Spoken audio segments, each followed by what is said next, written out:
ആരെ എന്തെന്ന് പറയാൻ പറ്റില്ല. ഇന്ന് ഞാൻ ഈ ഒരു ആൻമരി ആയിട്ട് ഇത്രയും നല്ലൊരു ഫ്ലാറ്റും ഇത്രയും നല്ലൊരു സൗകര്യങ്ങളുള്ള ഒരാളായിട്ട് മാറിയിട്ടുണ്ടെങ്കിൽ ഞാൻ ഏറ്റവും കൂടുതൽ ആരാധിക്കുകയും ദൈവത്തെ പോലെ കാണുന്ന ഒരു വ്യക്തിയുണ്ട്.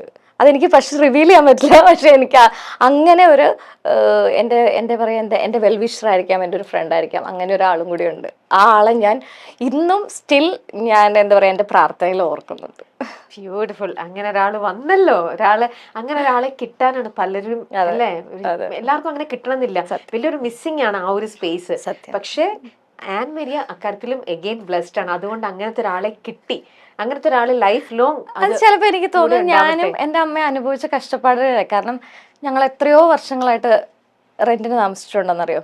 പല പല വീടുകൾ മാറുകയും ഒത്തിരി ബുദ്ധിമുട്ടുകളിലൂടെ നമ്മൾ പോയിട്ടുണ്ട്. മമ്മി സ്ട്രഗിൾ ചെയ്തിട്ടുണ്ട്, മമ്മി ഹോസ്റ്റൽ നടത്തിയിട്ടുണ്ട്. അപ്പം നമ്മൾ എല്ലാവരും ഉണ്ട് കേട്ടോ. എന്ന് വെച്ചാൽ പപ്പയുടെ ഫാമിലി ഉണ്ട്, അമ്മയുടെ ഫാമിലി ഉണ്ട്, എല്ലാവരും ഉണ്ട്.